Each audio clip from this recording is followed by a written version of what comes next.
elegimos es conveniente para nuestro paciente en los términos que nosotros conocemos, de eficacia, de conveniencia, de seguridad y de coste, ¿sí? Para ayudarles también a ustedes, yo les planteé a las señoritas representantes que podríamos reunirnos cada grupo conmigo antes de que ya tengan su disertación para poder revisar los temas, ver si algo les falta, si tienen alguna duda que me avisen para que el día que lleguen a su exposición, pues lo hagan con una mayor seguridad y puedan presentar sin problemas, ¿sí? Por tema de horarios, a mí se me hace mucho más conveniente los días martes en la noche y día miércoles en la tarde y noche sin problema, ¿sí? Después ya tenemos clases con cuartos y se me dificulta un poco. Eso, chicos, antes de comenzar, no sé si alguien tiene alguna pregunta, alguna duda, algo que deseen saber, ya para ya comenzar con la exposición de sus compañeras. Si no es así, por favor, el primer grupo que se No, presenten y... Sí, dime. ¿Quién? había un grupo de mis compañeros, creo que era el tercer tema, Ujú. estaban, como es difícil abarcar a veces los tres temas en un solo caso clínico, ¿qué es lo que más deberían mencionar? Tenían algo de líquidos, politraumatismo y ¿Ya? anticoagulantes. ¿Me confirman si no Perfecto. estoy mal? Verás, déjame revisar igual los temas, no los tengo, no estoy súper seguro de cuál es el orden, pero ya les voy a dejar en el chat mi número, que se contacten conmigo y ya vamos a ir conversando y ver cómo podemos ajustar un caso para abarcar los tres temas, ¿ya? Voy a poner ahorita mi número en el chat. Entonces, cualquier grupo que tenga dudas me escribe con confianza y ahí podemos seguir avanzando. A ver, el primer grupo, por favor, Soledad.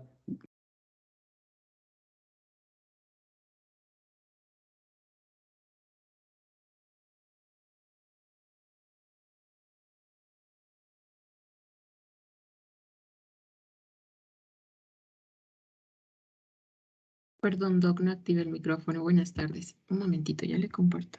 Perfecto. Listo.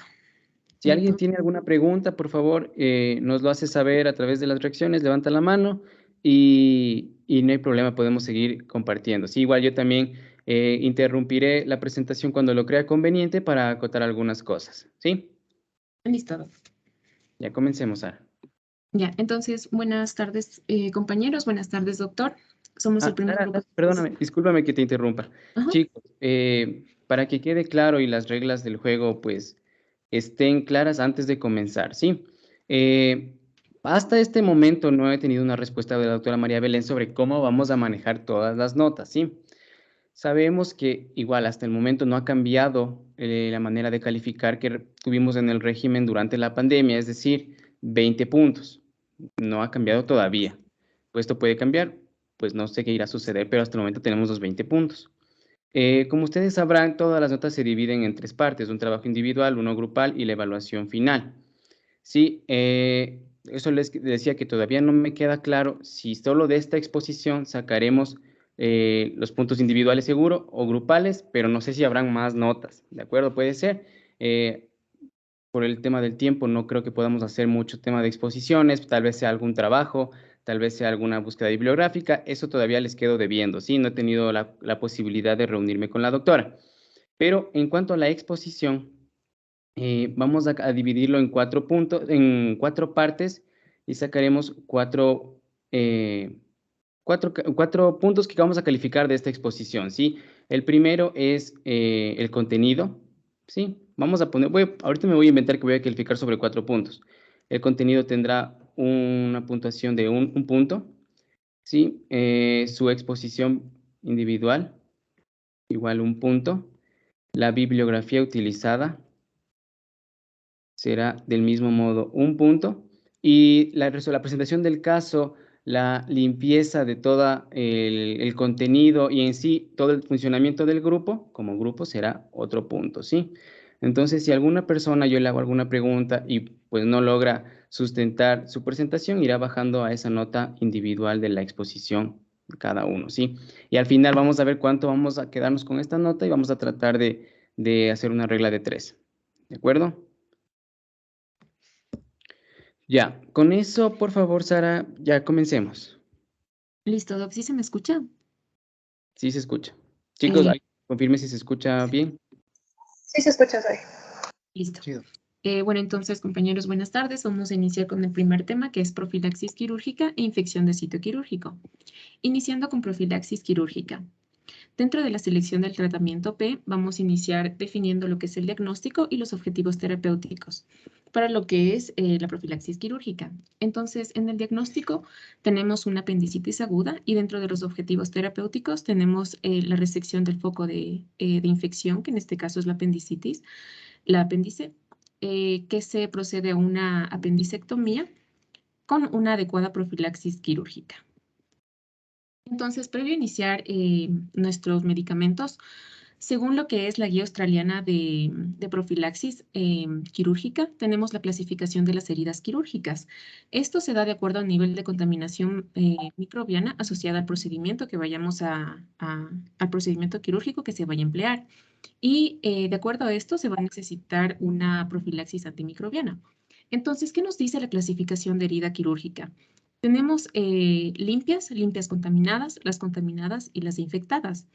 En las limpias tenemos aquellos procedimientos en donde la incisión no se encuentre una inflamación en el procedimiento quirúrgico, tampoco existe una interrupción en lo que es la técnica estéril y aquí también no se ingresan las vías respiratorias, alimentarias o geniturinarias.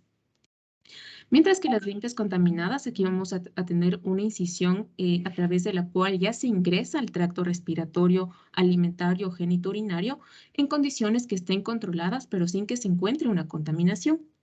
En cuanto a las heridas contaminadas, tenemos una incisión realizada durante una operación en la que hay una ruptura importante de lo que es la técnica estéril o bien la existencia de un derrame importante, ya sea del tracto gastrointestinal, genitourinario o también respiratorio, o bien una incisión en la que se encuentre una inflamación aguda no purulenta. Estas son heridas traumáticas abiertas que tienen una duración de entre 12 a 24 horas previo. Mientras que aquellas heridas infectadas son aquellas incisiones realizadas durante una operación en la que ya hay perforación de las vísceras o cuando ya se encuentra una inflamación aguda con presencia de pus. De acuerdo a esta guía que presentamos, lo que es la guía australiana, mencionaba que aquellas heridas limpias no se recomienda una terapia profiláctica quirúrgica a menos que ya sean condiciones requeridas por el paciente. Mientras que en aquellas heridas limpias contaminadas e infectadas, siempre se tiene que tener una profilaxis antibiótico, una antibiótico-terapia profiláctica. Sara, un momento antes de Claro. cambiar esa diapositiva. ¿Puedes regresarle? Ya. Sí, justamente, y eso quedé pendiente de conversar con los chicos en la reunión previa que tuvimos el día de ayer. Las guías mencionan que el tipo de antibiótico que vamos a utilizar, que vamos a ver más adelante, no depende en sí del tipo de herida, ¿sí? De si es una herida infectada, contaminada, contaminada o limpia, pero que sí se tiene que utilizar. Como decía Sara, las limpias no siempre requieren un tratamiento profiláctico, desde las limpias contaminadas sí. Y mencionaba que si es una herida infectada, que la llaman sucia también. En las heridas sucias no tanto estamos hablando de una profilaxis antibiótica, sino más bien ya de terapéutica, ¿sí? Ahorita quiero preguntarle a Edison Arequipa, que está aquí. Edison, por favor, ¿puedes encender tu micrófono? Sí, doctor, buenas tardes. Buenas tardes, Edison. Te voy a hacer una pregunta. En una apendicectomía, ¿sí? Donde no ha habido todavía perforación, ¿cuál de estos 4 tipos consideras en que se puede clasificar a la herida de la apendicectomía? Viendo las características. Se clasificaría como una limpia contaminada. ¿Por qué motivo? Porque en una apendicitis, no hay todavía la salida de líquido, como nos comentaba, y ya en una peritonitis habría ya el contenido purulento. Sí, perfecto. ¿Y por qué no es limpia? Edison, ¿por qué no la clasificas como una herida limpia? Porque aún no existiría alguna inflamación. No, en realidad, mira, en la limpia menciona que no se ingresa a las vías respiratorias, alimentarias o genitourinarias. Entonces, a pesar de que no exista peritonitis, ya se trata de una herida limpia contaminada, ¿sí? Todas las que aborden el sistema gastrointestinal, respiratorio o las vías genitourinarias. De acuerdo, continúa, Sara, por favor. Listo, doc. Entonces, también previo a iniciar con lo que es los antibióticos, tenemos que tomar en cuenta las características del paciente, sobre todo de acuerdo a la resistencia bacteriana. Entonces, en esta guía nos hablaba que más o menos un algoritmo, cómo debemos guiarnos, preguntarnos si es que nuestro paciente es portador de de algún agente que tenga resistencia. Si es que, por ejemplo, nuestro paciente tiene un mínimo riesgo de portar un agente que tenga resistencia, nosotros vamos a iniciar con una terapia estándar para lo que es la profilaxis quirúrgica. Aquí teniendo en cuenta lo que es las características del paciente. Por ejemplo, si es que el paciente presenta alergias, se tiene que utilizar lo que es una correcta antibiótico-terapia profiláctica en la dosis apropiada, de acuerdo a los tiempos apropiados, revisar si es que requiere una redosificación en aquellas cirugías que son más de 3 horas y también revisar lo que es la apropiada ruta de administración. Sin embargo, en aquellos pacientes que, por ejemplo, ya tenemos antecedente de que ya tengan algún agente fármaco resistente, tenemos que hacer lo que son pruebas de sensibilidad. Entre estos podemos tener aquellos agentes que son productores de beta-lactamasas, que podemos utilizar fármacos como carbapenémicos, aquellos que tienen resistencia a fluoroquinolonas, vamos a utilizar carbapenémicos o aminoglucósidos, incluso fosfomicina. Aquellos que tienen estafilococo aureus resistente, se puede emplear lo que es vancomicina, y aquellos en los que tienen resistencia a vancomicina, se puede utilizar lo que es la daptomicina, linezolid y tigeciclina. Entonces, esto mencionaba que es importante porque puede ser que tengamos un paciente con presencia de ya un agente con resistencia. Entonces, ¿cuál es el objetivo de la profilaxis antibiótica quirúrgica? Aquí son asegurar adecuadas concentraciones del antibiótico, tanto en suero y en tejidos previo al momento de la incisión y durante todo el tiempo que dure la cirugía, previniendo infecciones en el sitio quirúrgico. También se tiene que tomar en cuenta los aspectos importantes de cada paciente. Por ejemplo, factores de riesgo específicos de cada paciente como son la función renal, la función hepática, si es que tiene presencia de prótesis, el estado inmune, incluso el IMC del paciente si es que presenta una obesidad, porque esto va a variar de acuerdo a la dosis del fármaco, del antibiótico. También si es que tiene infecciones preexistentes. La guía de profilaxis quirúrgica australiana mencionaba que específicamente en la cirugía abdominal vamos a tener lo que es una profilaxis quirúrgica en apendicectomía con cefazolina 2 gramos intravenoso más metronidazol 500 miligramos. Sin embargo, en el caso de que tengamos un paciente con alto riesgo de infección por estafilococo áureo meticilino resistente, podemos añadir cefazolina más vancomicina y metronidazol. Entonces aquí igualmente iba a cambiar la dosis de acuerdo al IMC del paciente.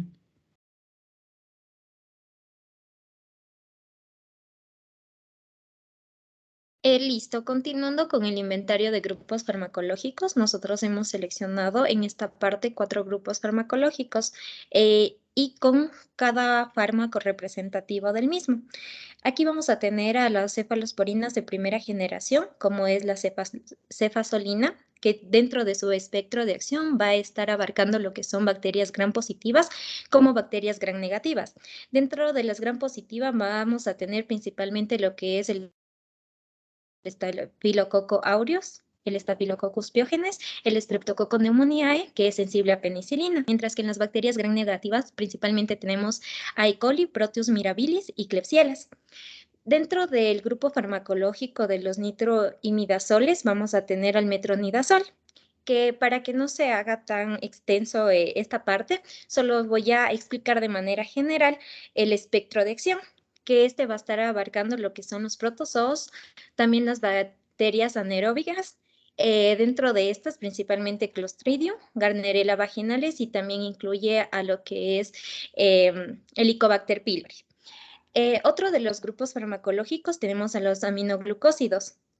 con su representante, que es la gentamicina, que vamos a tener en este caso, que va a abarcar más lo que son las bacterias gram negativas, principalmente E. coli, Klebsiella pneumoniae, y también algunas bacterias gram positivas como el Staphylococcus aureus, pero que sea sensible a la meticilina, y también Staphylococcus coagulasa negativos. Y finalmente el otro grupo de fármaco que tenemos son los glucopéptidos, teniendo como representante a la vancomicina, que de igual manera este va a estar abarcando más a lo que son las bacterias gram positivas. El Staphylococcus aureus sí, pero resistente a la meticilina. Y de igual manera el estreptococo enterococo. Pásale, por favor. Aquí es muy importante en este cuadro realizar la comparación de fármacos, tanto dentro de su perfil farmacológico, la eficacia, su seguridad, conveniencia y el costo. Tenemos entonces de la cefazolina, que tiene su mecanismo de acción que va a interferir con la fase final de la síntesis de la pared bacteriana. Dentro de su vía de administración vamos a tener que esta puede ser intravenosa o intramuscular. Su vida media, que es muy importante saber, va de 1 a 2 horas y su eliminación es totalmente por vía renal. En cuanto a su seguridad, es muy importante saber que dentro de los efectos adversos vamos a tener presencia de náusea, vómitos, diarrea y pérdida del apetito. Está contraindicado utilizar este fármaco en personas que son hipersensibles a las cefalosporinas y también a las penicilinas. Y además está contraindicado usarlo en mujeres embarazadas. Dentro del costo... ¿Me permites un segundo? Claro, Doc.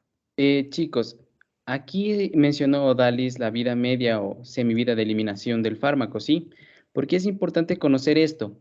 Porque aparte de algunas de las condiciones que mencionó Sara por las cuales se debe repetir la dosis del antimicrobiano profiláctico, también se menciona que si el procedimiento quirúrgico dura más o tiene una duración mayor a 2 semividas de eliminación del fármaco, en este caso, por ejemplo, de la cefa, que es de 1 a 2 horas, es decir, una cirugía de 5 horas, ya necesitaremos administrar una nueva dosis, ¿sí? Más de 2 semividas. Y también, aparte de lo que decía, ¿no es cierto? Tenemos que conocer el índice de masa corporal, antecedentes, si es que tiene insuficiencia renal, hepática.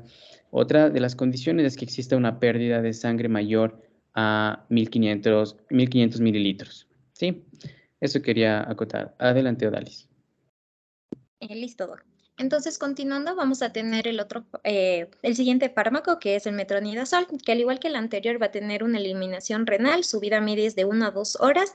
La vía de administración, esta puede ser tanto por vía parenteral como vía oral. Y su mecanismo de acción se basa en la inhibición de la síntesis de la proteína al interactuar en el ADN, y esto va a provocar pérdida de la estructura helicoidal y por ende va a provocar la muerte celular. Además de los efectos adversos del anterior medicamento, este va a presentar confusión y en algunos casos puede llegar a causar neuropatía periférica. Además de que si es que se lo administra por vía oral puede llegar a ser incómodo al paciente, ya que puede presentar sabor metálico. Y en contraindicaciones, aparte de la hipersensibilidad, está contraindicado en el primer trimestre del embarazo y en pacientes que consuman alcohol. En cuanto a la gentamicina, su vida media es de 30 a 90 minutos. De igual manera se elimina por vía renal. La vía de administración va a ser parenteral, tanto intravenosa como muscular. Su mecanismo de acción, este se va en cambio a unir a lo que es la subunidad S30 del ribosoma bacteriano, lo cual va a impedir la transcripción del ADN y va por ende a dar una inhibición de la síntesis proteica bacteriana. Además de los efectos adversos de náuseas y vómitos, diarreas, también va a presentar disminución del apetito, disfunción auditiva y un bloqueo muscular. Aquí también es importante las contraindicaciones, ya que no se le puede dar a un paciente que presente insuficiencia renal debido a que su eliminación es por esta vía y puede aumentar el efecto de este fármaco. Por lo que es importante conocer aquí cómo está la función renal del paciente en cuanto a la creatinina. Y finalmente la vancomicina, que es un mecanismo de acción, tiene un efecto bactericida al inhibir la polimerización de los peptidoglucanos de la pared de la celular bacteriana. La vía de administración es intravenosa o también puede ser de vía oral y su vida media es de 4 a 6 horas. Y de igual manera la eliminación es por vía renal. Dentro de los efectos adversos, en cambio, esta también va a provocar nefrotoxicidad y en algunos casos puede llegar a causar hipotensión o síndrome de ojo rojo cuando se da en cantidades excesivas. Por lo que es importante también, debido a la nefrotoxicidad, ajustar las dosis en pacientes con insuficiencia renal. De todos estos, tenemos que la eficacia o la mejor eficacia, de acuerdo a varios estudios retrospectivos, se ha observado que la cefazolina es más eficaz y segura en pacientes con bacteremia que son sensibles o resistentes a la meticilina y que, aparte de esto, son seguros o también abarcan el espectro que, como ya les había explicado, incluye bacterias gram positivas como también gram negativas. Pásale, Sarita, por favor. Ya, en cuanto a la profilaxis quirúrgica, vamos a tener que la cefazolina se la va a administrar en una dosis de 2 gramos, una dosis única, vía intravenosa, y esta tiene que ser aplicada de entre 30 a 60 minutos previos de la cirugía, con una duración de administración de 5 minutos. En cuanto al metronidazol, la dosis que se recomienda son 500 miligramos, de igual manera dosis única, intravenosa, pero el tiempo va a variar en un tiempo de 20 minutos previos a la cirugía y en infusiones se dan de igual manera en 20 minutos. En cuanto a la gentamicina, la dosis de 5 miligramos por kilogramos, de igual manera, dosis única, intravenosa y se lo debe administrar entre 120 minutos previos a la incisión quirúrgica, alrededor de 1 hora y media. Y la duración de la administración va a ser de 3 a 5 minutos. Y la vancomicina es 1 gramo, dosis única intravenosa y de igual manera que la anterior, al menos 120 minutos antes de la incisión. No, a Odalis, no le pasen, porfa. Chicos, aquí algo importante en cuanto a la profilaxis antimicrobiana en cirugía es el tiempo en el cual vamos a administrar el antimicrobiano. ¿De dónde se sacaron, pues, los farmacólogos y los clínicos este tiempo? Fácilmente, esto resultó de estudios de farmacocinética en los cuales encontraron que ya se encontraban una concentración adecuada del fármaco al momento de realizar la cirugía. Entonces, se vio que, por ejemplo, cefalosporinas de primera generación, cefazolina, si administrábamos 60 minutos antes de la cirugía, justo al momento de la incisión, teníamos unos niveles óptimos que nos permitían reducir el riesgo relativo de infecciones del sitio quirúrgico, ¿sí? En cambio, cuando el antimicrobiano tiene que administrarse lento, como por ejemplo, ustedes ven aquí la vancomicina, obviamente que el tiempo de administración, o sea, el momento en el que vamos a dar el fármaco, tendrá que ser antes. Y como ven, esto se cumple, que en vancomicina vamos a tener que dar 2 horas antes de iniciar el procedimiento quirúrgico, porque lo vamos a pasar pues en 1 hora, ¿sí? Eso que les quede claro que también es muy importante el momento en el que vamos a administrar la profilaxis. Y vamos a ver después, sus compañeros nos avisarán por cuánto tiempo luego del procedimiento quirúrgico se puede seguir dando el antimicrobiano. Continúa, Odalis, por favor. Listo, Doc. ¿Le puedes pasar, Sarita, por favor? Ya, entonces, como ya han visto, tanto el mecanismo de acción, la seguridad, la conveniencia, nosotros lo que colocamos acá es la elección del medicamento P de acuerdo a las crucecitas, dependiendo de cuáles son mejor o se adaptan mejor a lo que tiene nuestro paciente. Entonces, lo que vamos a seleccionar es justamente lo que está con el recuadro de color azul, que en este caso es la cefazolina y más el metronidazol, porque son los mejores en cuanto a eficacia, seguridad, conveniencia e incluye también su costo. Como pueden observar en la parte de abajo, tenemos que estos dos fármacos sí se encuentran dentro del cuadro nacional de medicamentos básicos. Entonces, sí, nosotros podríamos utilizarlo e incluso en un primer nivel de atención. Pásale, por favor. Y otra cosa aquí, chicos, para que no quede un poco, que se preste a la confusión, no siempre vamos a iniciar con cefametro, ¿sí? En este caso, sus compañeras hicieron bastante bien en buscar, dependiendo de en qué aparato va a ser la cirugía, cuáles son los antibióticos que se van a utilizar. Normalmente se usa solo la cefa, sola, ¿sí? En heridas limpias, donde no vamos a abarcar el tracto gastrointestinal. Pero en este caso, ustedes saben la microbiota del intestino cuenta también con numerosas enterobacterias gram negativas, anaerobias y aerobias, y por eso es que se incluyó el metronidazol, ¿sí? Eso son otra cosa que tienen que tomar en cuenta. No siempre se inicia con metro, en este caso fue por el sitio donde se está haciendo la cirugía. Adelante, por favor. Sí, chicos, justamente eso, por lo que es importante nosotros primero definir el tipo de herida y también la región donde se encuentra esta para poder nosotros buscar nuestro medicamento P. Pásale, por favor.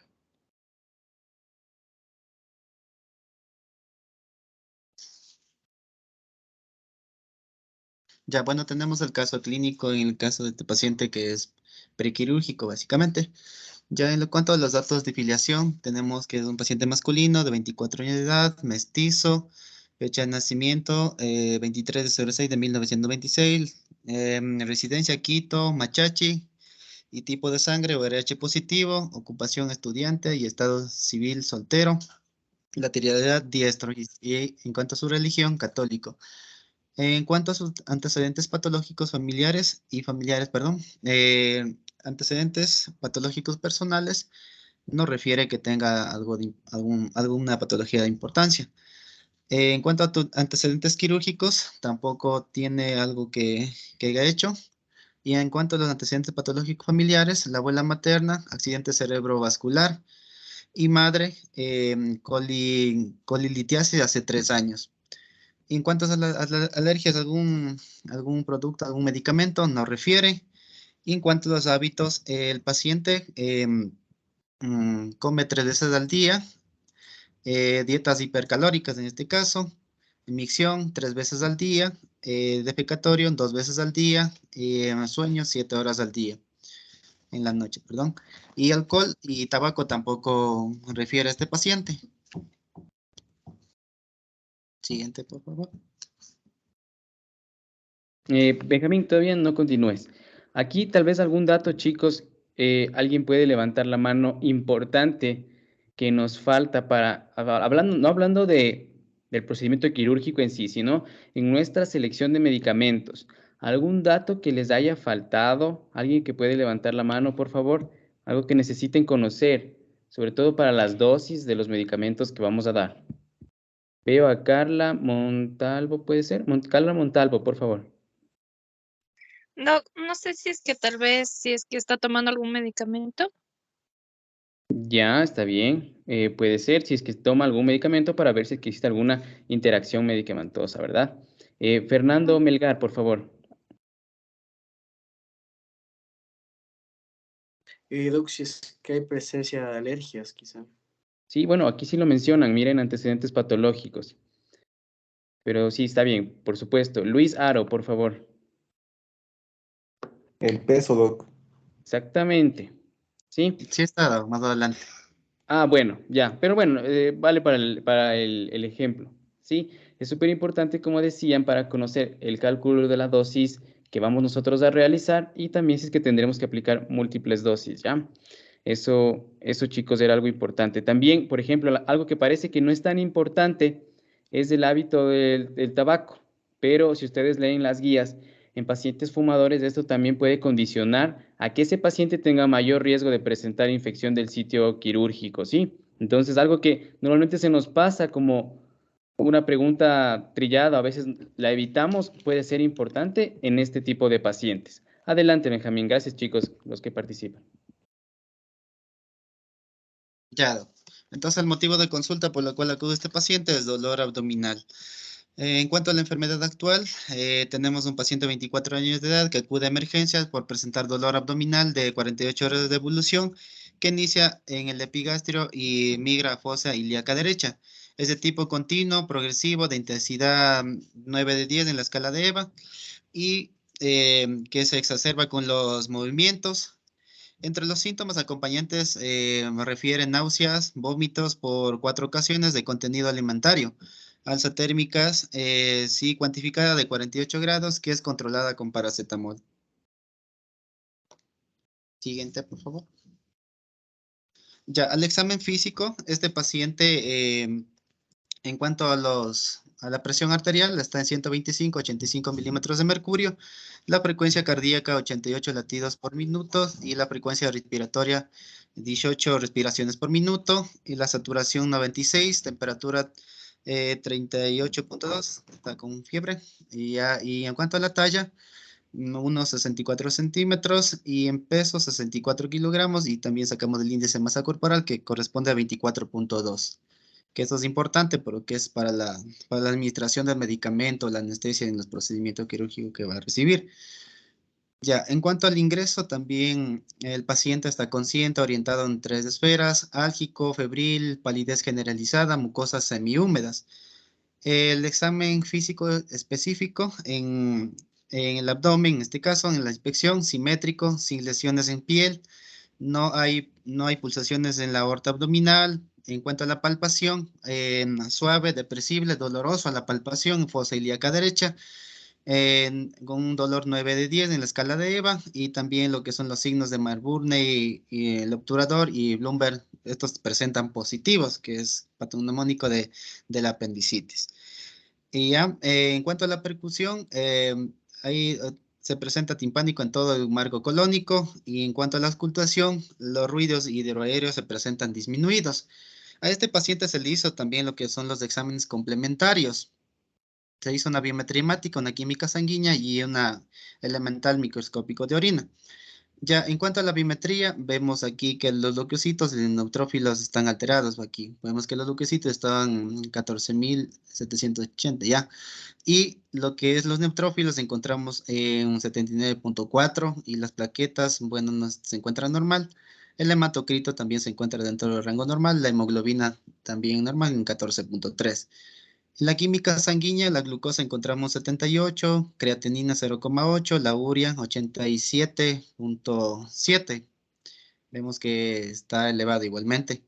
En cuanto al elemental microscópico de orina, hay presencia de matíes entre 1 a 2 por campo. Y las células epiteliales, también hay presencia de células epiteliales. Hay también presencia de piocitos entre 3 y 4. Y también lo que son la presencia de bacterias, que en este caso vienen a ser una cruz. Siguiente, por favor. Ya tenemos el listado de problemas del paciente.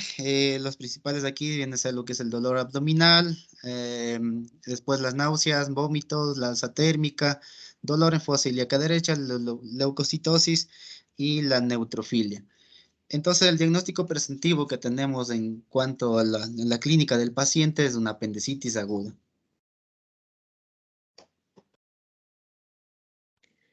Listo, entonces, bueno, una vez que tenemos ya el diagnóstico presuntivo, pues debemos hacer el diagnóstico diferencial. Para ello, nosotros hemos seleccionado, bueno, la apendicitis, que fue nuestro diagnóstico presuntivo, para diferenciarlo con pancreatitis, colecistitis y gastritis.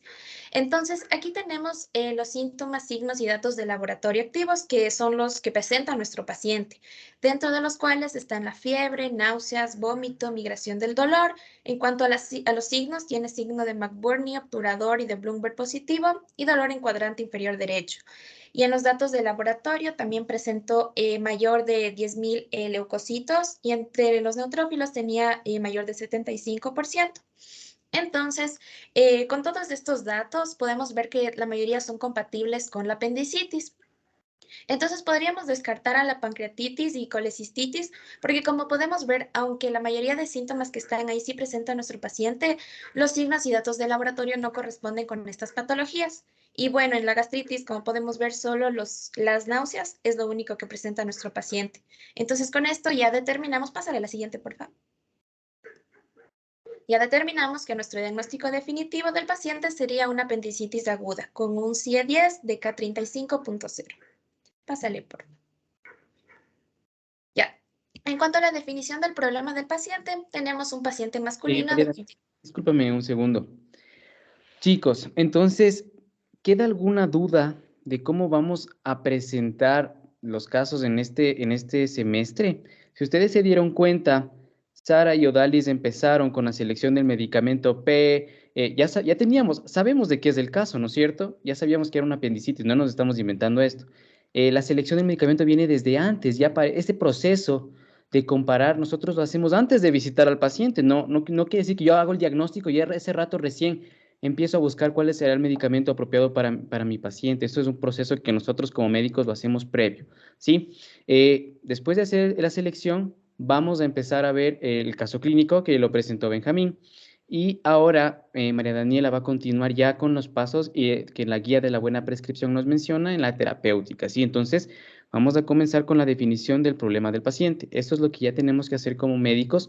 Una vez que conocemos pues toda la farmacocinética, farmacodinamia de nuestros medicamentos, porque para eso están aquí en la universidad, cuando lleguen frente a su paciente, empezamos con esto, ¿no? Con la definición del problema del paciente.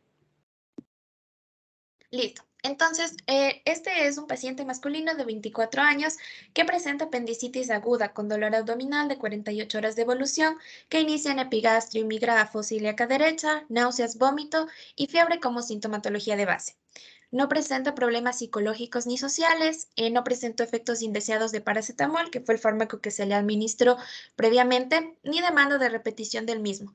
Este solo se le dio una vez para controlar la fiebre, por lo que no hubo falta de adhesión al tratamiento ni petición de tratamiento preventivo. Dentro de los objetivos terapéuticos tenemos el prevenir infecciones en el sitio quirúrgico, evitar complicaciones que causan morbilidad y mortalidad y reducir el tiempo de estancia hospitalaria y costo de atención médica. Pásale por. Entonces, continuando con los pasos de la guía de la buena prescripción médica, lo que nosotros debemos hacer es comprobar si el tratamiento es adecuado para el paciente. Como el doctor ya les mencioné y pudieron ver en el caso, nosotros ya seleccionamos un medicamento P, que en este caso para nuestro paciente fue la cefazolina. Entonces, hay que hacernos las siguientes preguntas. Primero, hay que ver si el fármaco y la forma farmacéutica son adecuados para el paciente. Hay que revisar la pauta y dosificación estándar y la duración del tratamiento. Entonces empezamos con el fármaco y la forma farmacéutica adecuados para el paciente. Dentro de esto hay que evaluar efectividad y seguridad.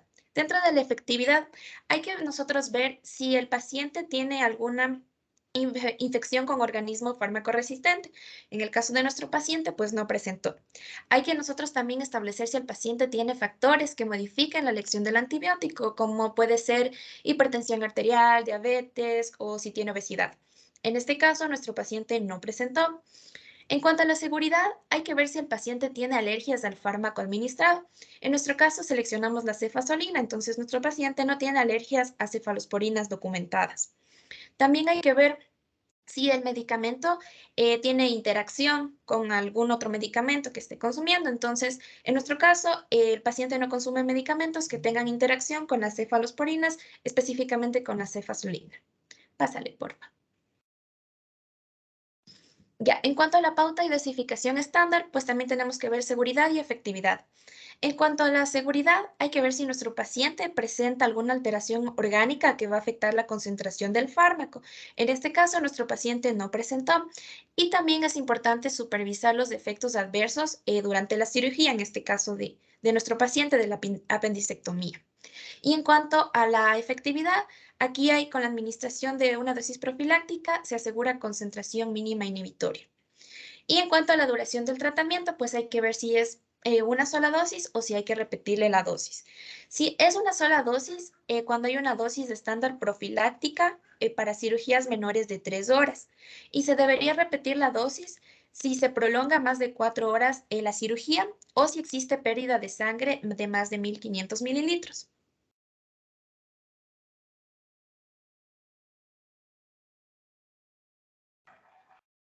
Continuando con los pasos de la guía de la buena prescripción, recordemos que también dentro del tratamiento tenemos una parte farmacológica y no farmacológica. Dentro de la parte no farmacológica es importante que nosotros conversemos, demos una instrucción y guiemos a nuestro paciente en su patología y en qué procedimientos y fármacos vamos a utilizar. Entonces, enfocándonos en nuestro paciente, aquí podemos decir que en la parte no farmacológica lo vamos a tranquilizar, informar su patología, explicar el procedimiento médico y si este paciente fuera el caso que es menor de edad, es importante que el consentimiento informado sea firmado por los padres. De lo contrario, si es mayor de edad, él es el que puede dar el consentimiento informado. Dentro del tratamiento no farmacológico aquí en nuestro paciente, también terminamos en cirugía, que es la apendicectomía. Síguele, por favor.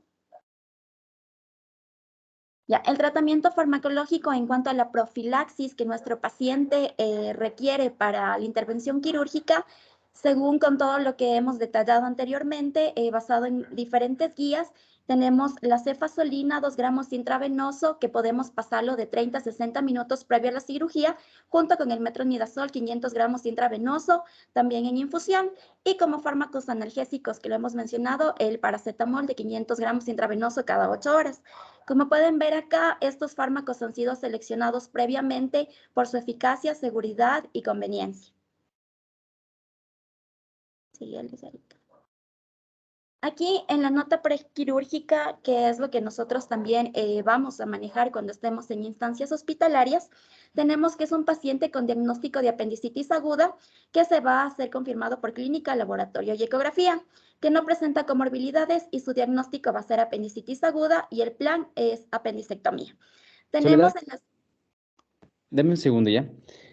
Chicos, una vez que hemos elegido nuestro medicamento P, tenemos la presentación del caso, vemos si ese medicamento que elegimos previamente es conveniente en nuestro paciente. Al momento de realizar ya la prescripción, vamos en este semestre a escribir en 2 diferentes lugares, ¿sí? En el expediente médico, que es como están presentando ahorita el primer grupo, y después en receta. No sé si, bueno, yo de lo que recuerdo solo presentábamos en receta, pero la escritura en el expediente médico también es algo súper importante y que nadie nos enseña, nunca jamás, ¿sí? Entonces, yo les pasé un video, no sé si Soledad los compartió al resto de compañeros, un video de un docente de la cátedra, el doctor Juan Carlos Maldonado, sobre cuáles son los elementos que debe contar en la prescripción en expediente médico y en receta. Si no, ya les voy a hacer llegar. Sí, pero esto es algo súper importante porque en pocos meses ustedes ya van a estar en los hospitales y en las noches serán quienes realicen la evolución de los pacientes y pues se encarguen de ver las prescripciones de la noche, ¿sí? Entonces no es cuestión de ir y colocar mismas indicaciones porque estoy seguro que eso va a ser el 95% de todos los internos. Ustedes, como van a ir aprendiendo, van a encargarse de revisar si las prescripciones de la mañana están correctamente escritas, ¿sí? Que no se preste para confusiones ni para errores médicos que le pueden costar residentes, tratantes, personal de enfermería, les puede costar un juicio, ¿sí? Entonces ustedes van a tener que aprender a escribir bien tanto en receta como en expediente médico, que es esto, ¿sí? En la historia clínica. Adelante, por favor. Ya. Entonces, dentro de las indicaciones, como ustedes pueden observar, tenemos lo que es un acrónimo para nosotros guiarnos el orden de las mismas, que es el ADCA-Bandimelco, siendo la A de admisión, en este caso hemos colocado a nuestro paciente e ingreso a cirugía, la D del diagnóstico, apendicitis aguda, la C de la condición en la que se encuentra nuestro paciente, que se encuentra estable, A de alergias, que nos refiere, B de control de signos vitales, hemos colocado cada 8 horas, la A de actitud, que se encuentra en decúbito supino, la N de instrucciones de enfermería, que hemos colocado los cuidados de enfermería, curva térmica, glicemias y balance hídrico, la D de dieta, que es NPO previo a la cirugía, la I de líquidos intravenosos, que es solución salina 0.9% intravenoso a 64 cc por hora, la medicación, que ya lo vimos como profiláctico, la cefazolina 2 gramos intravenoso, que puede ser diluido en 100 cc y esto pasar 30 minutos antes de cirugía, más el metronidazol, que también podemos diluirlo en 100 cc y pasar 30 minutos antes de la cirugía y esta la podemos continuar hasta 2 horas posteriores a la cirugía. La E de los exámenes especiales, que ya lo teníamos con nuestro paciente, el laboratorio, la interconsulta y los otros, que al final hemos colocado en otros novedades que presente nuestro paciente. Y aquí es lo que nos mencionaba el doc, cómo nosotros deberíamos prescribir. En las indicaciones para prescribir una receta, primero debe ser una letra legible y que dar unas indicaciones claras para nuestro paciente. Debemos colocar el nombre, si nosotros tenemos dirección y el diagnóstico y edad. En la parte de acá donde nosotros prescribimos, aquí tenemos, debemos colocar el nombre del fármaco, la concentración del fármaco, la presentación y el número, sea en este caso de frascos que necesitamos, tanto en número como en letras. Y en la parte de las indicaciones, explicar claramente cómo se va a tomar este fármaco. En este caso es solo un ejemplo, ya que este tipo de medicación no debería ser prescrita en este tipo de recetas, ya que se lo maneja de manera hospitalaria. Pero si fuera algún fármaco como el paracetamol vía oral, deberíamos también colocar a qué hora se debe tomar nuestro paciente y es más, deberíamos sugerir un horario. Por ejemplo, 8 de la mañana, 2 de la tarde, 10 de la noche, para que de esta manera no haya confusión de nuestros pacientes que a veces evitan administrarse los fármacos porque se tomaron media hora después o se tomaron media hora antes. Soledad, una cosa antes de que cambiemos, ¿ya? Sí, como menciona su compañera, es importante darles un ejemplo de a qué hora pueden tomarse la medicación, pero siempre y cuando les recalquemos que si varía una media hora, se atrasó un poco, no pasa nada, que tiene que seguirse tomando. ¿Por qué? Porque a veces el paciente, pues, se pasó una hora y dice, no, pues ya me salto la siguiente dosis hasta mañana porque no me tomé a la hora que me dijo el doctor o la doctora. Entonces tenemos que ser súper explícitos con las indicaciones. Ahora, chicos, yo sé que muchos van a decir, pero no tiene sentido si es medicación que tiene que administrarse en hospital, hacer una receta. ¿Sí? Esto nos va a servir como un ejercicio. Ya, ahora en este semestre vamos a ver todo quirúrgico, todo es intrahospitalario, pero está bien como un ejercicio que realicemos también la receta. ¿Y por qué les pedí a sus compañeros que hagan a mano? Porque así lo van a hacer ustedes. Sí, van a hacerlo a mano. Entonces, tiene que ser una letra súper clara, súper legible, sin faltas ortográficas.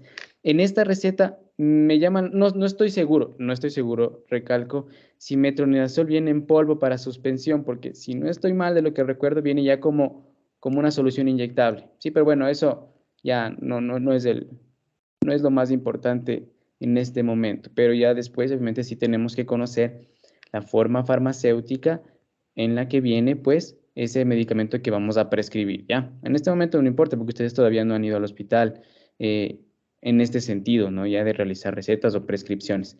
Después sí tenemos que conocer exactamente la forma farmacéutica. Otra cosa más quería decirles, fíjense lo que decía Soledad, la edad es súper importante. No es lo mismo para la persona que realiza la dispensación del fármaco, si le estamos enviando, por ejemplo, un aminoglucósido y se trata de un niño, si no colocamos la edad, esa persona no sabe si está correcto o incorrecta la prescripción. En países normales, la persona que dispensa el fármaco en una farmacia es un químico farmacéutico, que tiene todo el derecho de hacerle un reclamo al médico si considera que ese fármaco está a una dosis inadecuada, una vía de administración inadecuada, intervalos de dosis inadecuados, tiene el derecho de protestar. En nuestro país, los estudios mencionan que creo que la inmensa mayoría, 70 a 80%, son bachilleres, a veces bachilleres con personas con bachillerato completo, a veces hasta incompleto. Entonces esto no se puede realizar como debería en nuestro país, pero en realidad nosotros tendríamos que tener mucho cuidado al momento de la prescripción en receta, ¿sí? Continuemos, por favor.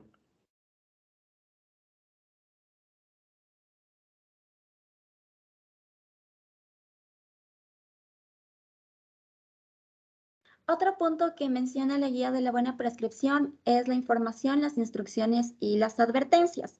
Entonces, aunque esto ya lo mencionamos en la receta, es importante también, en este caso, nuestro paciente informar al personal que está alrededor, al personal de salud que se encuentra alrededor o a cargo del cuidado de nuestro paciente, los efectos que puedan tener, las instrucciones, cómo vamos a administrar y lo que son las advertencias.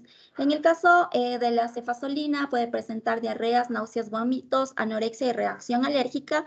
Las instrucciones, como ya vimos, 2 gramos intravenoso antes de la cirugía, 30 a 60 minutos. Y las advertencias, que va a ser vigilar la reacción de hipersensibilidad. En lo que es el metronidazol, es importante mencionar la reacción tipo disulfiram, que es aquella cuando nuestro paciente tal vez haya consumido alcohol. En las instrucciones, los 500 miligramos intravenosos de 30 a 60 minutos o 20 minutos antes de la cirugía y luego mantenerlo por 2 horas y controlar si es que no presenta nuestro paciente algún daño hepático o una reacción de hipersensibilidad.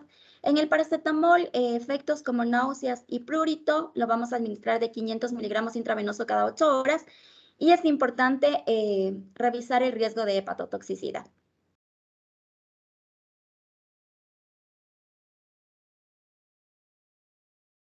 Aquí también lo hemos mencionado, cómo nosotros vamos a remitir para tratamiento. Es decir, si nosotros tenemos un paciente con un cuadro clínico clásico de apendicitis o sospechamos de apendicitis y nos encontramos en un primer nivel, nosotros debemos hacer una referencia a lo que es el segundo nivel. Es importante que en el caso de la apendicitis, esta referencia se lo haga de inmediato y no se lo haga previo a la administración de antibióticos, ya que podemos decir, cada hospital tiene un microorganismo que también va a ser resistencia o su protocolo prequirúrgico. Si nosotros ya nos encontramos en un hospital de segundo nivel, como pasó aquí en el caso de nuestro paciente, la mayoría de hospitales y por la evidencia se ha visto que lo que se utiliza antes de la cirugía va a ser la cefazolina. Y en la supervisión del tratamiento, la apendicectomía realizada al paciente fue efectiva y exitosa. Se recomienda una visita de seguimiento entre los 7 a 10 días siguientes para el control de la herida postquirúrgica y en caso de presentar alguna complicación se debe acudir inmediatamente a la consulta para la evaluación. Los fármacos administrados al paciente fueron tolerados, no presentaron efectos adversos y en caso de que se presentaran se debe acudir inmediatamente a consulta para su evaluación.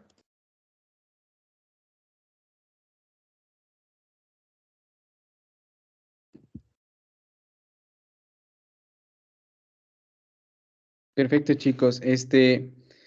Muy bien estuvo la presentación. Una cosita que quería preguntarles a los estudiantes que me levanten la mano era, ustedes se fijaron que ya teníamos una selección de medicamento P en el cual teníamos para profilaxis antimicrobiana en una cirugía del tracto gastrointestinal, cefazolina y metro. Teníamos otras dos opciones, uno era un aminoglucósido y el otro un glucopéptido.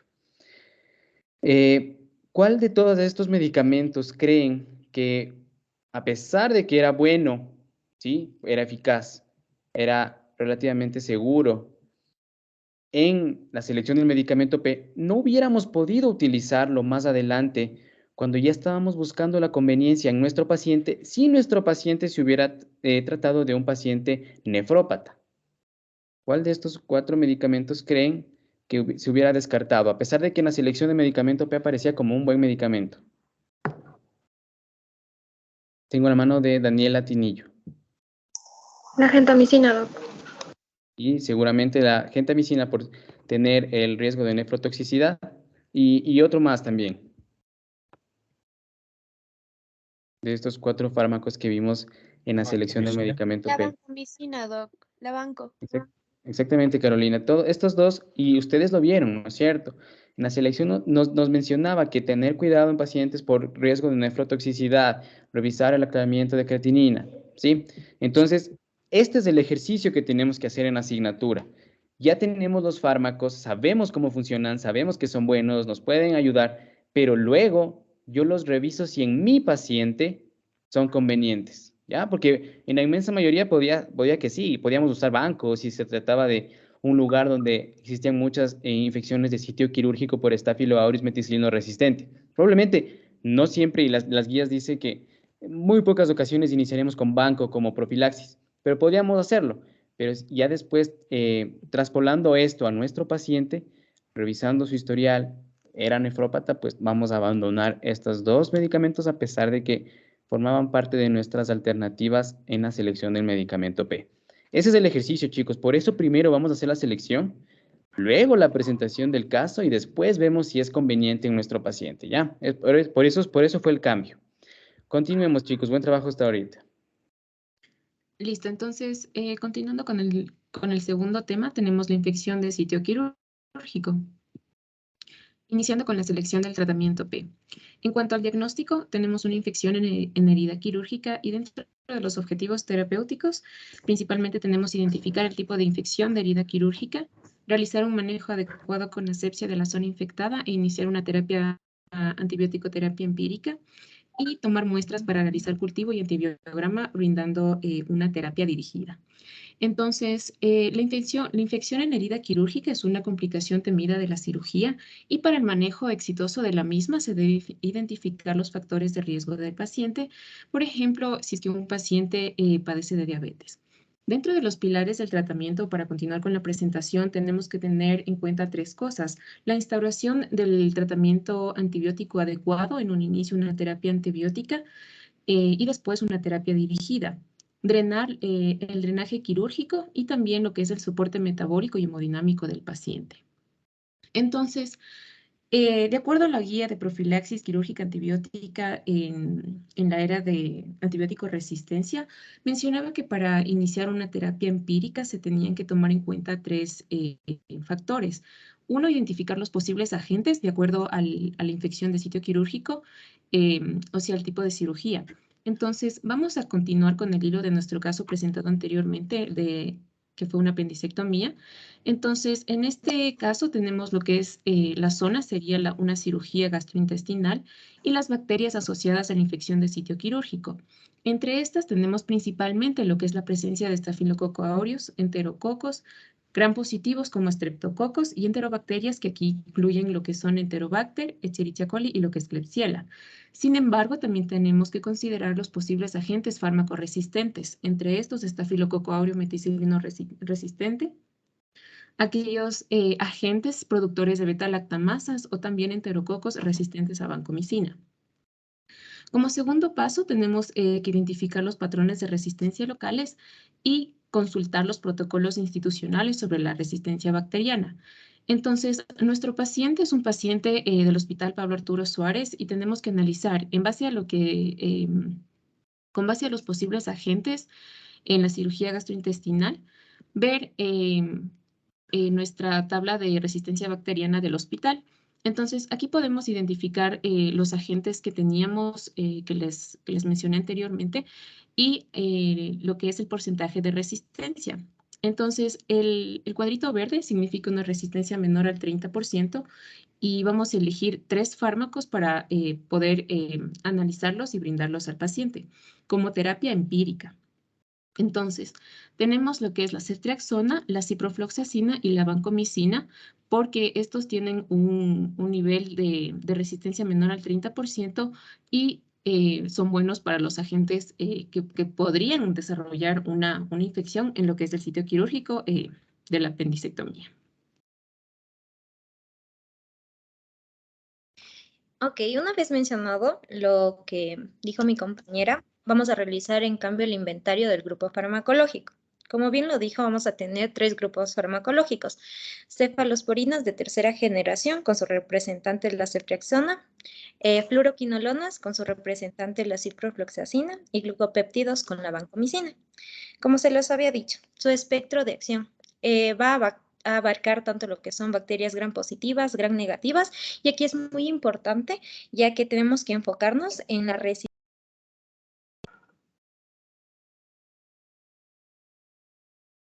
Odali, se silenció tu micrófono. ¿Me escuchan ahí? Sí, ahí estás.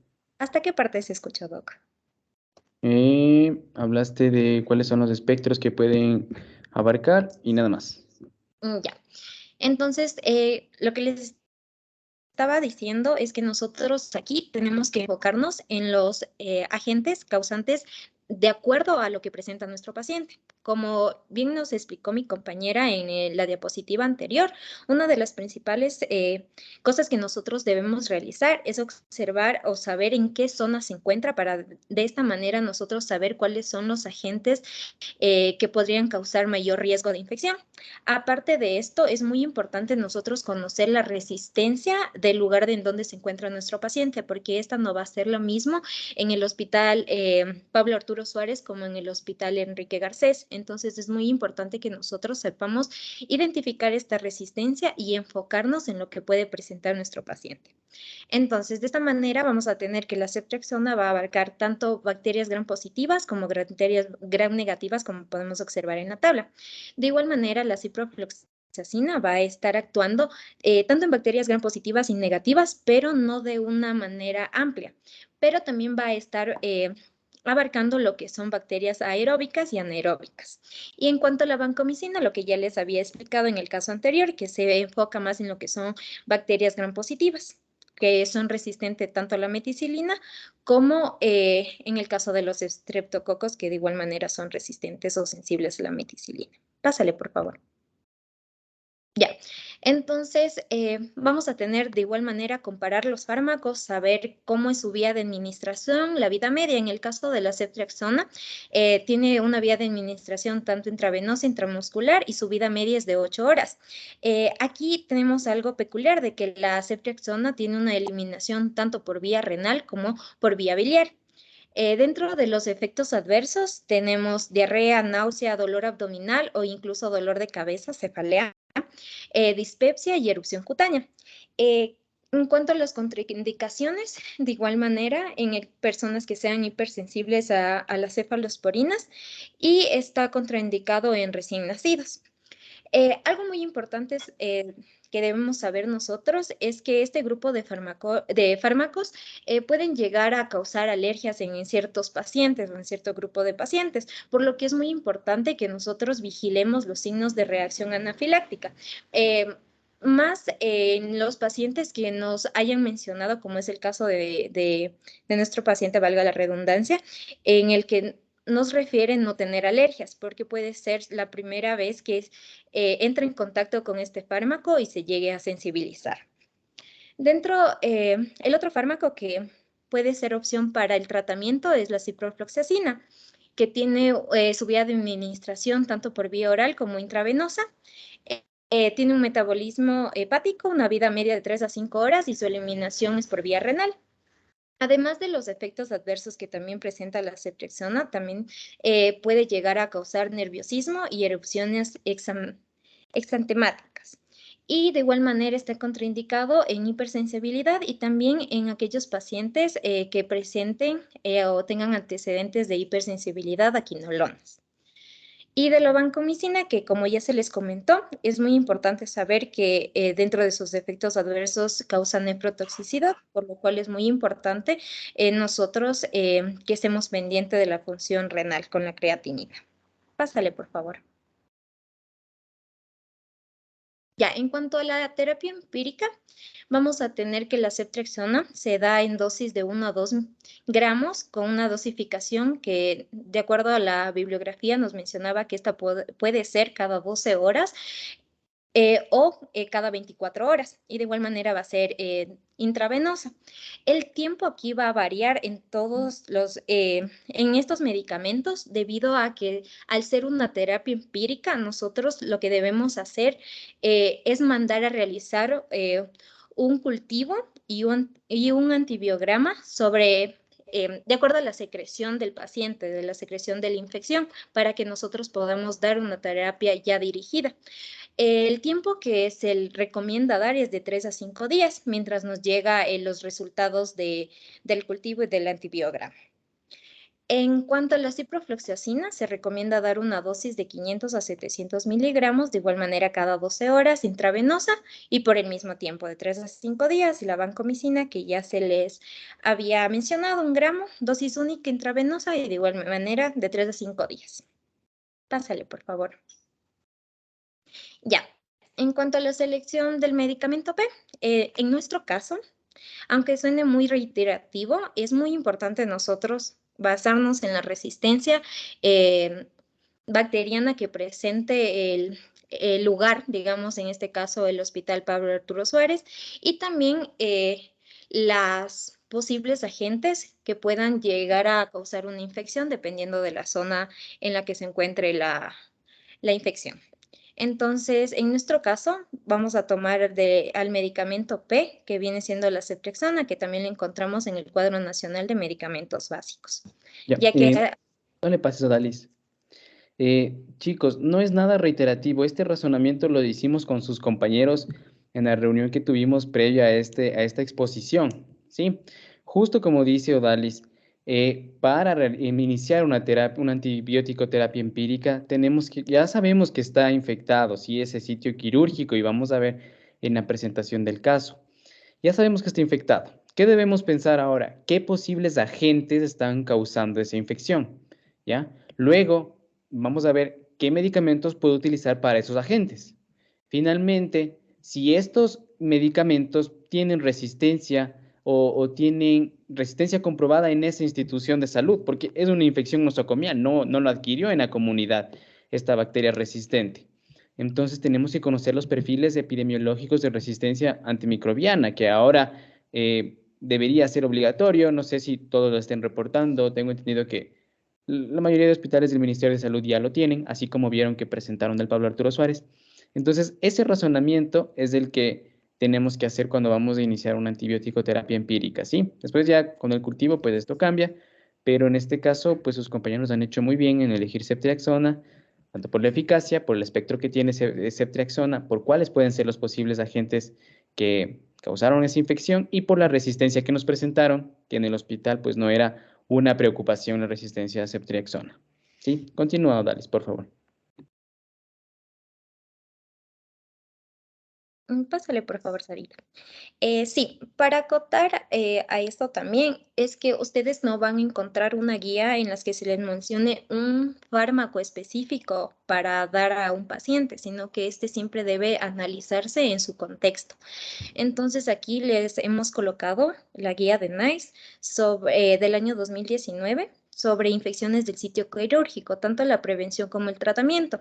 Y aquí lo único que nos mencionaba era cómo identificar si un sitio estaba infectado como tal, y nos mencionaba que podría llegar a presentar síntomas y signos como calor, enrojecimiento, dolor en el sitio de hinchazón o infección, también fiebre o recuento elevado de los glóbulos blancos. Pero además de esto, lo que nos mencionaba era que nosotros al tener esta infección o en algunos casos que sea una infección reiterativa, era muy importante que nosotros enviemos a realizar el cultivo y también un antibiograma. El cultivo para saber a qué agente bacteriano específico estamos enfrentándonos y el antibiograma para saber qué fármacos son resistentes a este agente y para nosotros de esta manera poder enfocar de una manera correcta el tratamiento. Pásale, por favor, Sarita. Ya, entonces, el antibiograma, como ya les mencionó nuestra compañera, entonces, primeramente se hace el cultivo con el fin de saber el agente que está provocando la infección. Bueno, el antibiograma aquí básicamente lo que consiste es colocar lo que son los antibióticos, ¿no? Con el fin de saber a cuál de los antibióticos va a ser susceptible la bacteria que estamos, en este caso que estamos antes de la bacteria. Ya, entonces, como podemos ver aquí en esta gráfica, es susceptible a ciertos medicamentos, como podemos ver. Los medicamentos que en este caso vienen a ser los puntitos blancos que están ahí. Vemos que algunos de estos medicamentos generan halos, o sea, son espacios vacíos donde cual la bacteria no puede llegar básicamente. ¿Por qué? Porque este medicamento lo que le está haciendo es que inhibe el crecimiento bacteriano a ese nivel, mientras que en otros vemos que las bacterias crecen tranquilamente alrededor de esos medicamentos. Entonces, básicamente el antibiograma sirve para eso, para saber qué medicamento va a ser efectivo contra esa bacteria. Pero dentro de este contexto también es importante saber lo que es la concentración mínima inhibitoria de un fármaco. Entonces, ¿qué es esto de acá? De la concentración mínima inhibitoria. Es básicamente es la concentración más baja del antibiótico capaz de inhibir el crecimiento bacteriano. Bueno, aquí en este gráfico les traje para explicarles acerca en qué consiste este procedimiento, lo que hacen los bacteriólogos en este caso. Ya aquí podemos ver una gráfica, en la gráfica A, los agentes, digamos que los microorganismos susceptibles, y aquí abajo en la B podemos ver los que son resistentes prácticamente. Lo que hacen básicamente es aumentar lo que son, digamos que aumentar consecutivamente la concentración del fármaco. Como podemos ver en esta gráfica, vemos que en el primer gráfico del primer frasco vemos que no hay nada, todavía no hay ninguna concentración mínima inhibitoria, pero vemos que a medida va aumentando esto de acá. Y vemos que en el gráfico 4 y así sucesivamente, hasta el 8, vemos que ya las bacterias en esa concentración ya no pueden multiplicarse, prácticamente ya se mueren ahí. Ya, mientras que cuando son resistentes, a pesar de que la aumentan lo que es la concentración del fármaco, vemos que prácticamente no pasa nada, están vivas las bacterias. ¿Cuánto tiempo se demora en todo este proceso, digamos que el antibiograma, para saber los resultados, a qué medicamento van a ser susceptibles? Van a ser entre 24 a 72 horas después de sembrar la muestra. Entonces, hasta ese tiempo, lo que se hace es dar un tratamiento empírico prácticamente. No podemos dejarlo al paciente así, sin nada, hasta que llegue el antibiograma. Siguiente, por favor. Ya, bueno, aquí tenemos lo que es el cultivo y el antibiograma del paciente. Aquí se confirma en esta muestra la presencia de un germen productor de beta-lactamasa de espectro extendido, es decir, es un BLE en este caso. Ya, entonces, dentro de lo que es el antibiograma, aquí lo que es importante, además de saber lo que es si es sensible o no es sensible, es saber cómo interpretar el antibiograma. Básicamente, aquí nosotros en el antibiograma tenemos lo que es aquí, viene con la concentración mínima inhibitoria. Tenemos ahí lo que son los signos de menor, o sea, tenemos básicamente tres cosas aquí. Tenemos aquí el menor que, uno que no viene señalado con nada, no tiene ningún signo, y el signo que es mayor que. Básicamente estos tres signos nos va a decir algo, ¿no? Entonces, el menor que significa que básicamente va a ser susceptible a dicho fármaco. Mientras que cuando no vienen con signos, entonces esto no quiere decir que eh, ese microorganismo o esa bacteria está desarrollando, digamos que una resistencia, está creando enzimas que provocan la resistencia, ¿ya? Y cuando es mayor igual que, esto quiere decir netamente que ese microorganismo es resistente a dicho fármaco. Por ejemplo, como este caso, a la ceftriaxona es resistente este de acá, este microorganismo de este paciente. Ya, por otra parte, también tenemos que, por ejemplo, podemos ver aquí las concentraciones respectivas. Digamos que es sensible. Podemos ver que es sensible a la amicacina, podemos ver que es sensible al imipenem, meropenem. Pero no basta con solo saber lo que, si es sensible solamente. Aquí hay que ver, digamos, que con qué concentración vamos a atacar a ese microorganismo. Vemos que si es a más concentración, aquí es algo importante recalcar que eh, si es a mayor concentración, hay un factor de riesgo de que puedes desarrollar lo que es una resistencia microbiana. Entonces, por eso se prefiere, digamos que la menor concentración posible. En este caso, lo que es el imipenem y el meropenem, con lo cual podemos tratar a nuestro paciente, que es un fármaco muy adecuado para este caso.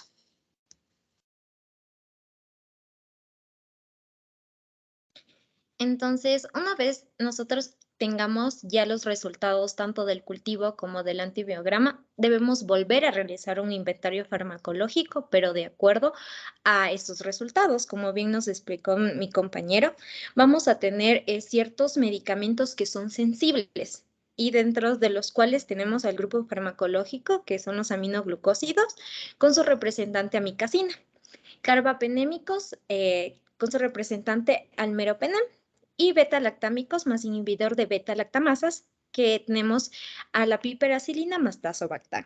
Entonces, dentro del espectro de acción tenemos bacilos gram negativos, en donde vamos a encontrar a los Enterobacteriaceae, donde vamos a tener también lo que es la E. coli, que era lo que nuestro paciente tenía como agente bacteriano. Entonces, en la parte de meropenem también tenemos gram positivos, gram negativos y anaerobios, y nuestro objetivo, que es la Escherichia coli. Y piperacilina más tazobactam, que de igual manera incluye a nuestro objetivo, que es la Escherichia coli. Pásale, por favor.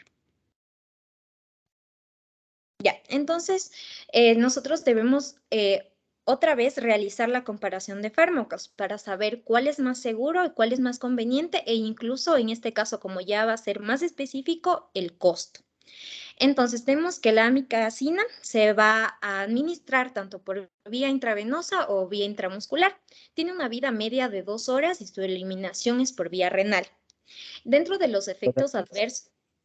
Perdóname, no sé, me cambió a mí la diapositiva, no sé si a los demás sí. Sigo en Sí, lo inventario viste en la farmacológico. comparación de fármacos de la ampicilina y el Eso. meropenem. Bueno, ok, sigan nomás entonces. Ya, listo. Entonces, como les estaba diciendo, dentro de los efectos adversos vamos a tener que este fármaco va a causar nefrotoxicidad, ototoxicidad y en algunos casos bloqueo neuromuscular. Entonces, es importante, si es que fuera el caso de que se le va a administrar este medicamento, pedir realizarse laboratorio para poder irlo controlando. En cuanto a las contraindicaciones, no se lo debe administrar en pacientes con hipersensibilidad, en mujeres embarazadas, pacientes que toman bloqueadores musculares, porque va a aumentar esto. Vamos a tener que la solución inyectable de 250 miligramos tiene un costo de $3.71. Hago énfasis en este momento en el costo porque va a ser importante para nosotros también decidir el medicamento, como vamos a ver al final. En cuanto al meropenem, tenemos que su vía de administración es intravenosa. Su vida media es de 1 hora y su distribución va a ser uniéndose a las proteínas plasmáticas. Vamos a tener que el meropenem tiene una eliminación por vía renal. En cuanto a sus efectos adversos, los más frecuentes suele ser dolor de cabeza, es decir, cefalea, diarrea o estreñimiento, o puede llegar a causar incluso náuseas o vómitos. Está contraindicado en pacientes con hipersensibilidad a este fármaco, en pacientes con insuficiencia renal y en pacientes con insuficiencia hepática. El costo del sólido parenteral de 1 gramo es de $44.52. En el caso de la piperacilina más tazobactam, tenemos que su vía de administración es intravenosa y su vida media es de 0.7 a 1.2 horas.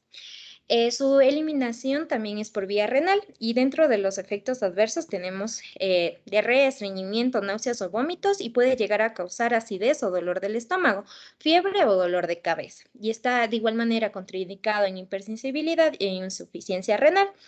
El sólido parenteral que viene 4 miligramos de piperacilina más 0.5 gramos de tazobactam es de $22.86.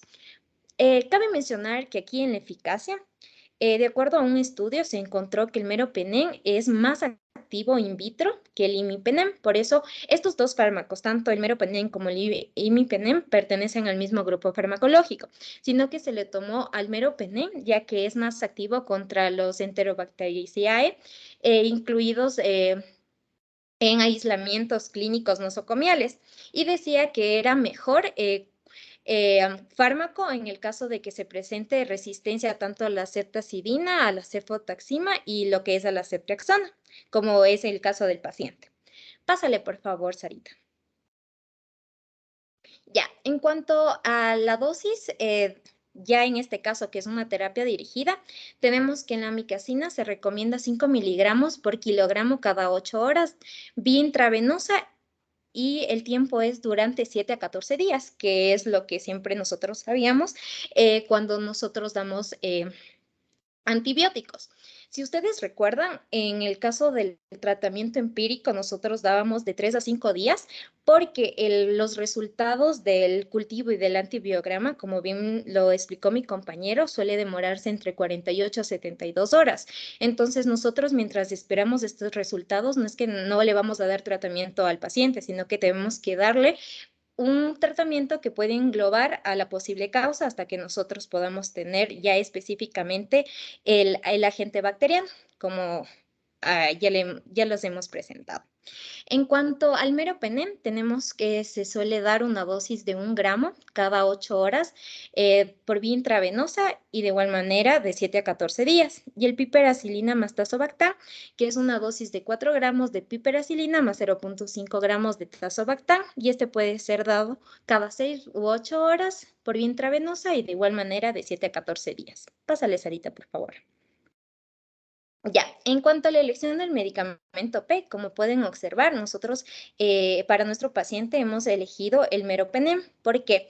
Ya que este presenta una mayor eficacia tanto en comparación con la amikacina como la piperacilina más tozobactam. Es más seguro y es más conveniente, aunque el costo sea elevado. Cabe mencionar aquí que este viene siendo el mejor para nuestro paciente y sí lo tenemos dentro del cuadro de medicamentos básicos. Tenemos en 2 presentaciones, uno de 1000 miligramos, es decir, 1 gramos, y de 500 miligramos. Pásale, por favor.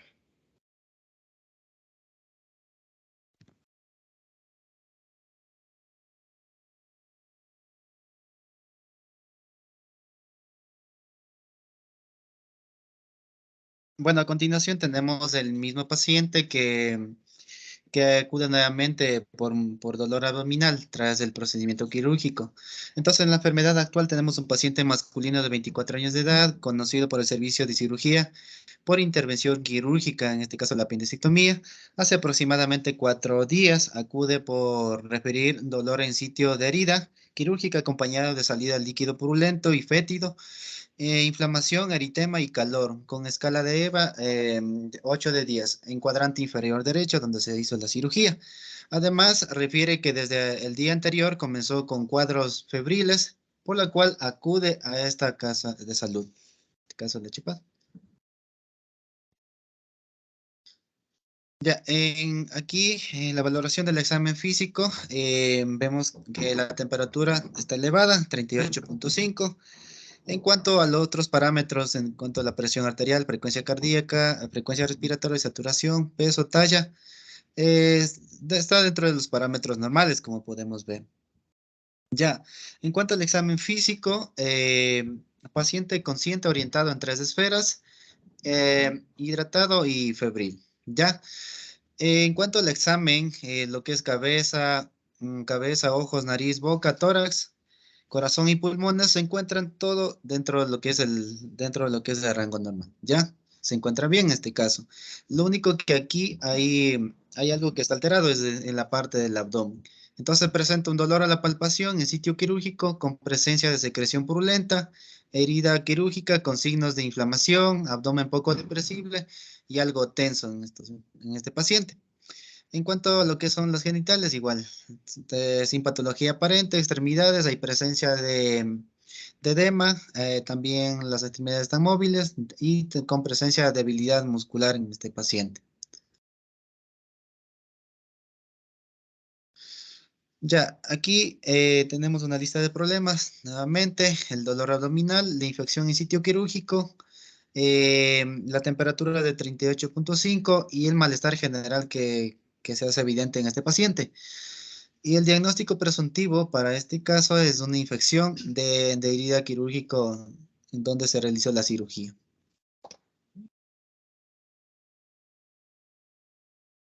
Ya, entonces, bueno, ya sabemos que nuestro paciente tiene una infección de herida quirúrgica, pero para el diagnóstico diferencial hay que establecer si esta es de tipo incisional superficial, incisional profunda o es de órgano y espacio, para lo cual vamos a ver las características principales de cada uno. Entonces, en la infección de herida quirúrgica incisional superficial, vemos que esta se presenta 30 días después de la cirugía, esta compromete únicamente la piel y los tejidos blandos subcutáneos a la incisión, tiene presencia de drenaje purulento con o sin confirmación microbiológica por la incisión superficial. Y aquí hay el aislamiento del microorganismo en un fluido o tejido, se debe realizar. Si es una infección de herida quirúrgica incisional profunda, se presenta 30 días después de la cirugía. Si no existe un implante, aquí la infección va a envolver tejidos blandos profundos como la fascia y el músculo.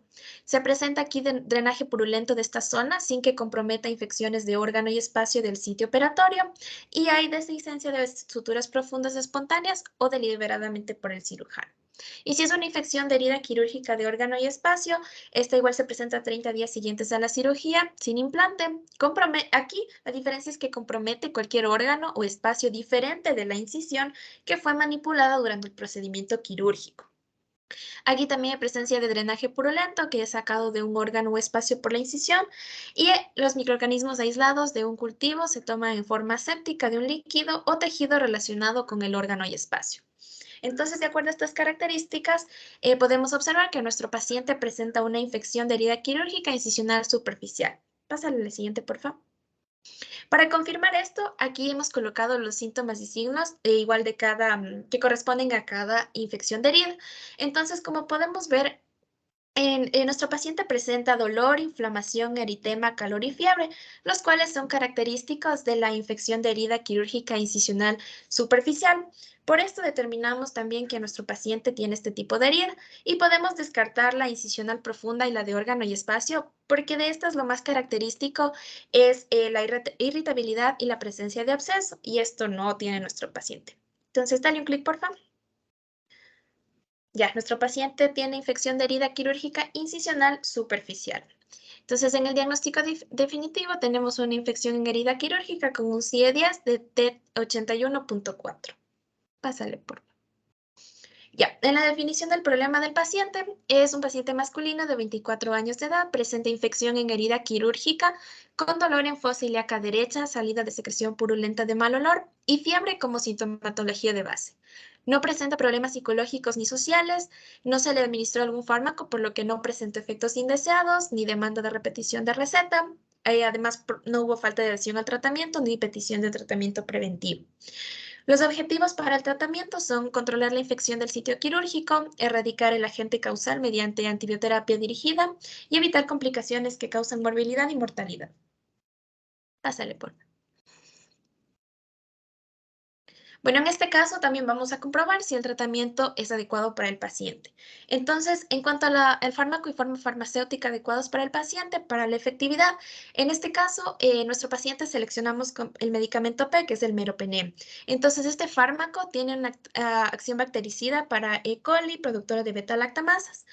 Y aquí es importante en este fármaco también determinar cómo está la función renal del paciente, porque en caso de que estuviera alterada, aquí habría un reajuste de dosis, pero vemos en este caso que nuestro paciente tiene una función renal normal, por lo cual no requiere el ajuste de dosis, y, es decir, tiene una buena efectividad en este caso. En cuanto a la conveniencia, pues como el paciente está hospitalizado, este fármaco se le administra en terapia intravenosa, en líquido parenteral, en una dosis de 1 gramo cada 8 horas. Pásale, por favor. En cuanto a la pauta y dosificación estándar, para la seguridad hay que comprobar si el paciente tiene la función renal y hepáticas normales. En este caso, nuestro paciente lo tiene, así que en este punto también estaría súper bien el tratamiento. Y en cuanto a la duración del tratamiento, en este caso se da una duración de 7 días. Es una duración para la terapia inicial y esta no se debe extender más de 4 semanas. Y sería de 14 días o más solo en pacientes críticos y entre el 1 a 6% de los pacientes que presenten elevaciones de aminotransferasa. Pásale.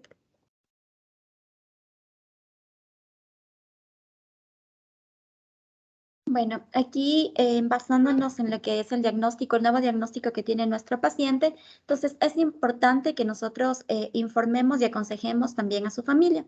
Vamos a hablar de que es importante dar los riesgos en el sitio de la infección quirúrgica al paciente y a los cuidadores, así como también el tratamiento que se está llevando a cabo en base a su condición, y hay que informar e indicar al paciente cómo vamos a reconocer una infección en el sitio quirúrgico.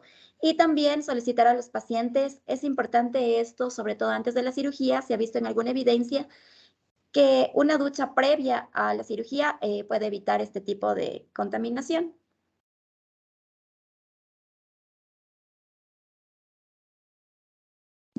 Dentro del tratamiento no farmacológico es importante que evaluemos las comorbilidades, obesidad, diabetes, hipertensión, hiperlipidemias y artritis, ya que estas tienden a producir infección o tienen mayor riesgo de infección. Entonces, así también debemos nosotros evaluar un establecimiento e implementación del plan de cuidados que va a estar basado en la vigilancia, el control tanto del paciente como el sistema que lo está rodeando. Este cuidado va a ser basado en la limpieza y desvidramiento del área infectada si lo necesitara, es decir, vamos a retirar escombros y tejido necrótico, así como el control del balance bacteriano para descartar una infección sistémica y el balance de la humedad. Este balance de la humedad, ya que sabemos que en lugares como los pliegues cutáneos, que tiende a acumularse humedad, va a proliferar microorganismos. Entonces, controlar la humedad en estos lugares nos va a permitir que exista que no exista una contaminación mayor. Dentro de las recomendaciones generales que nosotros vamos a dar al paciente es una limpieza de la herida quirúrgica, sea con solución salina o con agua tibia del grifo. Ya la evidencia nos dice que no es necesario que utilicemos fórmulas antisépticas para la limpieza de las heridas. Con solución salina es una buena medida. Es importante que las heridas también sean protegidas de manera superficial de los rayos UV y debemos cubrir la herida principalmente si esté cerrada con material de vendaje para que no tenga contacto con lo que es algún tipo de ropa. También debemos sugerirlo que utilice ropa adecuada o cómoda, por lo que ya se explicó, que no sea el contacto con la herida. Y esto también en cuanto a cuando está hospitalizado, debemos minimizar la exposición de la herida a lo que es la cama y proteger la piel circundante. Entonces, en el tratamiento farmacológico, con todo lo anterior mencionado, el adecuado para nuestro paciente va a ser el meropenem, 1 gramo intravenoso cada 8 horas por 7 días. Y como analgésico hemos escogido el paracetamol, 1 gramo intravenoso en caso de fiebre, ya que este también puede ser un medicamento antipirético. Si recordamos, nuestro paciente tenía fiebre. En cuanto a lo que es eficacia, seguridad y conveniencia, también van a ser los fármacos adecuados. Ya. Y aquí en la evolución tenemos que es un paciente que ingresa o reingresa al servicio de cirugía por una clínica de herida infectada, el cual está hemodinámicamente estable. Al momento de la evaluación está febril, alérgico y la herida del sitio quirúrgico va a ser edematoso y tenemos salida de líquido purulento. Es una infección de herida quirúrgica y como plan vamos a tener antibiótico-terapia, el antibiograma y los analgésicos. Entonces, aquí vemos que lo que nosotros le hemos medicado al paciente es el meropenem y el paracetamol cada 8 horas. Síguele, por favor, Sarita. La receta que nosotros indicamos, que ya los mencionamos anteriormente, con lo que es el meropenem y el paracetamol. Síguele. Y acá, ¿qué es lo que vamos a tener en cuenta? Como se mencionó anteriormente, en lo que es algunos de las cosas que nosotros debemos advertir el momento de la administración del meropenem es si es que nuestro paciente no tiene daño renal. Entonces, debemos vigilar también el INR en aquellos pacientes que toman anticoagulantes y en los adultos y adolescentes es importante que vigilemos el aclaramiento de la creatinina. Si este es menor a 51 ml por minuto, esta dosis debe ser ajustada.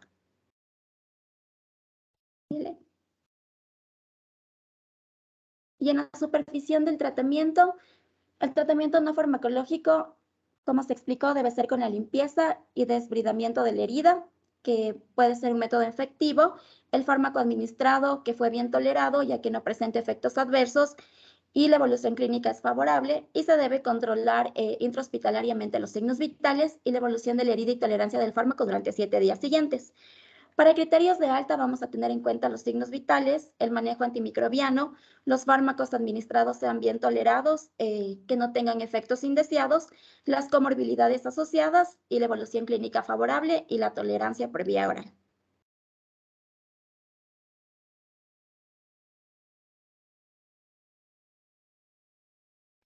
Ya, perfecto. Muchas gracias a todo el equipo.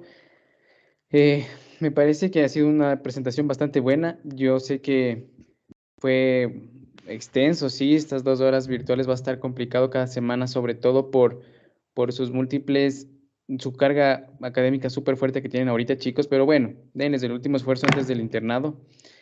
Una cosita nomás quiero decirles, me pareció súper curioso, me llamó la atención eso que mencionaste, Soledad, sobre un artículo, una evidencia que menciona que bañarse antes reducía el riesgo de infecciones. Me parece curioso, debería verlo.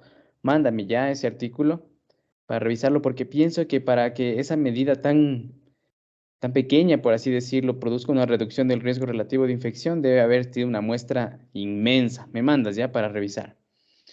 Chicos, estaba viendo la lista y no sé, había un chico, déjenme ver, Marín, el apellido era Marín, que no me aparecía aquí en el Teams. José Javier Marín Vizcarra.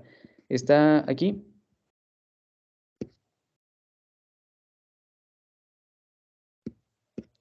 Bueno, díganle que porfa para las siguientes no falte ya, porque igual tiene que cumplir el 70% de asistencias. Ahora quiero preguntarle a todo el paralelo. ¿Tienen alguna pregunta sobre los 3 temas que abordamos? Si ustedes se dan cuenta, utilizamos el mismo caso clínico para poder abordar 3 temas: la profilaxis antibiótica, la resistencia antimicrobiana, que Benjamín habló acerca de los cultivos, y también la infección de sitio quirúrgico. Y se hizo algo mucho más dinámico, porque esa es la historia que sí puede tener un paciente en la vida real. ¿De acuerdo? Un paciente que se somete a cirugía y termina con infección de sitio quirúrgico. Por eso creo que esta combinación de estos temas fue súper oportuna. ¿Alguien tiene alguna pregunta, chicos? Que levante la mano.